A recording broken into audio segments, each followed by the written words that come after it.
So, students, today we are going to discuss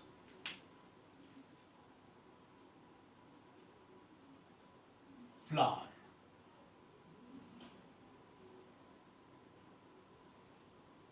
In the previous classes, you have already studied the structure of the flower. Before going into the detail, I just recall the previous knowledge so that you can better understand the microsporogenesis and megasporogenesis in the gamete formation. Okay, so the flower basically is the modified form of stem. It's a modification of the stem, and you know, the students, the striking feature of the stem is having node and internodes, right? Having node and internode. So flower is the modification of a stem, so definitely the flower also having the node and internode, right? So we consider,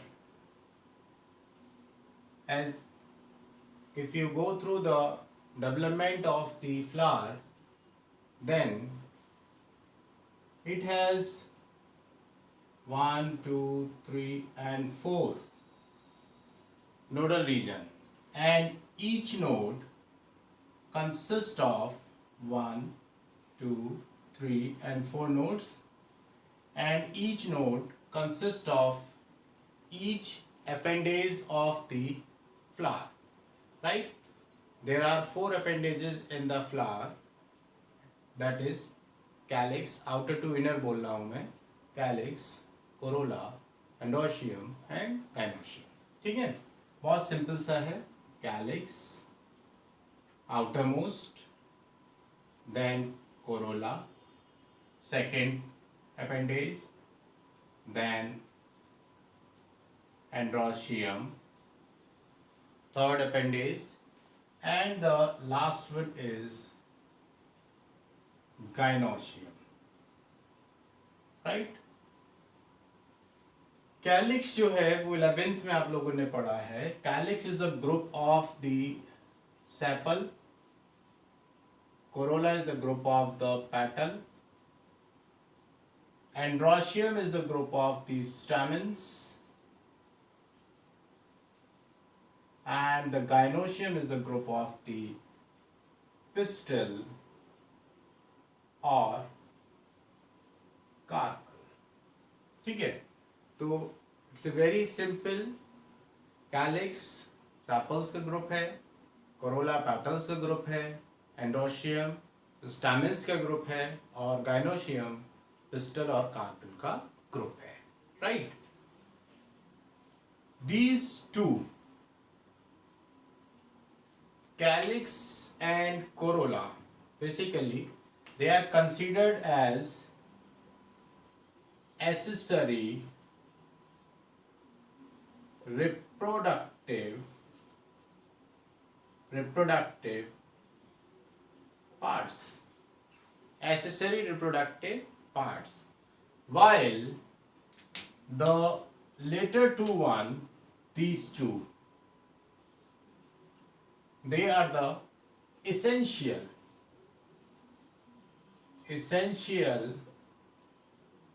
reproductive parts, right? तो accessory और essential जो है, accessory reproduction में help कर रहा है, right? यानी reproduction process को इजी कर रहा है. बट अगर एंड्रोशियम और गाइनोशियम नहीं है तो रिप्रोडक्शन प्रोसेस कंप्लीट नहीं होगा, क्योंकि जो एंड्रोशियम है वो आपका मेल रिप्रोडक्टिव स्ट्रक्चर है, और गाइनोशियम जो है वो बेसिकली फीमेल रिप्रोडक्टिव स्ट्रक्चर है.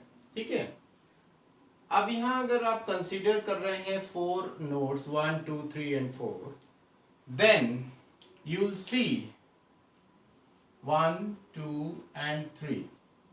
These are the 3 internode between the 4 nodes. The internode between calyx and corolla is known as anthophore. ये वाला हो गया कैलिक्स और कोरोला के बीच में, ठीक है। कोरोला और एंड्रोशियम के बीच में जो होगा वो आपका कहलाएगा एंड्रोफोर, कोरोला और एंड्रोशियम के बीच में। और आपका एंड्रोशियम और गाइनोशियम के बीच में जो होगा दैट इज कॉल्ड गाइनोफोर, ठीक है। तो 4 nodes and 3 internodes. This is important for your competition, right? ये competition के लिए बड़े important है क्योंकि competition में कई बार पूछा गया है NEET और AIPMT, right? Previously called the AIPMT, अब जिसे आप NEET कह रहे हैं, National Eligibility Cum Entrance Exam, right? तो इसमें बड़े important questions आ जाते हैं, बहुत सिंपल सा है, राइट। कैलिक्स कोरोला के बीच में आपका एंथोफोर, कोरोला गाइनोशियम के बीच में आपका एंड्रोफोर और एंड्रोशियम गाइनोशियम के बीच में gynophore, right. Now in the sexual reproduction of the flowering plant we just focus on the gynoecium and androecium, right.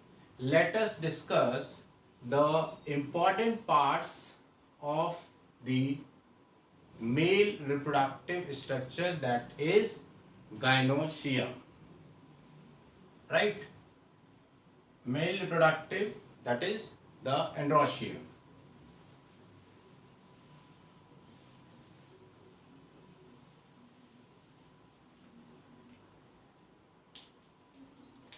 Now the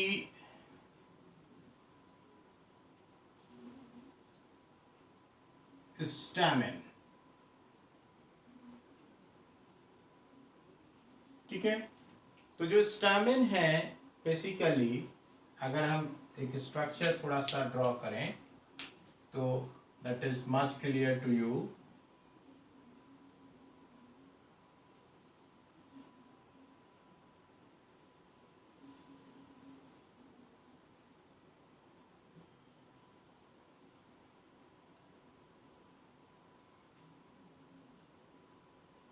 ये जो मैं ड्रॉ कर रहा हूं these are the anther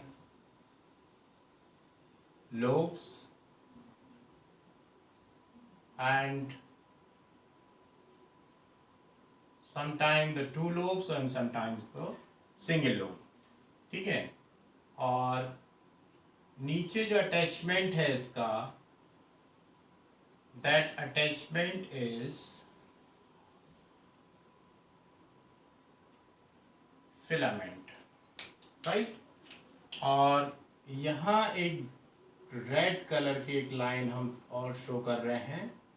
this red colour line represent the line of dehiscence, ठीक है। मैं इसको डार्क कर देता हूँ जिससे क्लियर हो जाए आप लोगों को, ठीक है।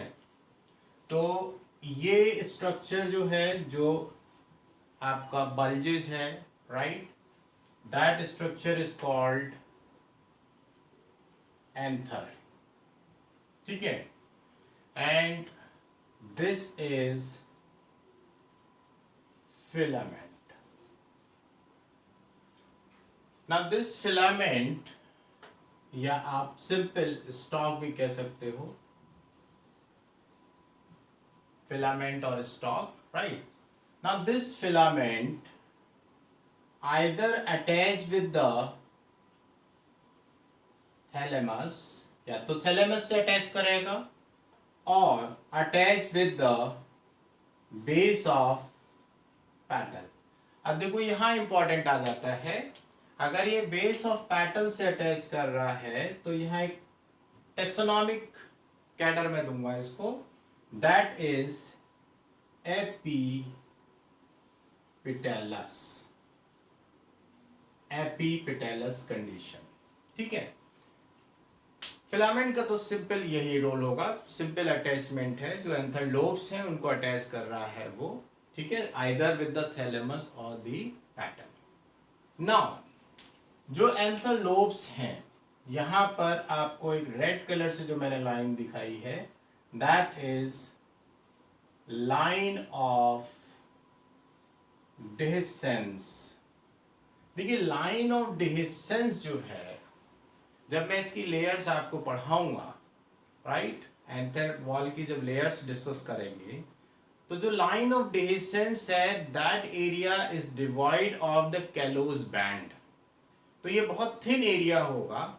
थिन होने की वजह से क्या है, once the anther get maturity, then this area ruptured and release the pollen grains into the surrounding. तो जो मेन फंक्शन आता है आपका लाइन ऑफ डिहिसेंस का, रिलीज ऑफ पॉलन ग्रेन्स, ठीक है, release of pollen grains, this is the main role of the line of dehiscence. अब आते हैं जो एंथर लोब्स हैं, ये वाले एंथर लोब्स की बात कर रहा हूं मैं, राइट, एंथर लोब। अब देखिए एंथर लोब जो है, या तो ये सिंगल लोब होगा, सिंगल लोब, या इसमें टू लोब्स होंगे।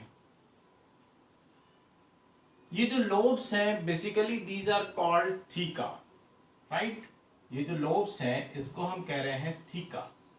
अब अगर ये सिंगल लोब है, that is called the monothecous,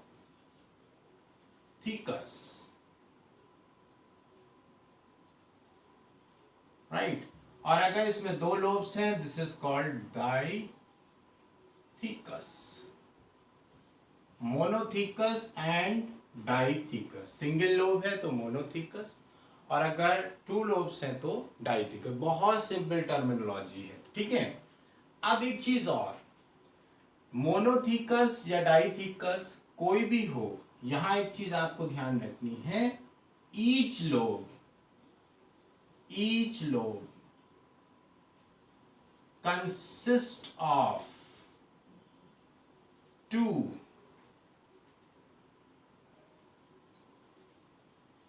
chambers, right, these chambers are called microsporangia, ठीक है, माइक्रोस्पोरेंजिया। अगर इनिशियल डेवलपमेंट की हम बात करते हैं, जब एंथर डेवलप कर रहा है, then microsporangia filled with MMC, microspore mother cell, microspore mother cell. यही microspore mother cell later on develop the pollen grains, ठीक है। अब देखिए जब ये microspore mother cell pollen grain में ट्रांसफर हो जाएंगी, तब माइक्रोस्पोरेंजिया जो है आपका पॉलन सैक कहलाने लगेगा, राइट।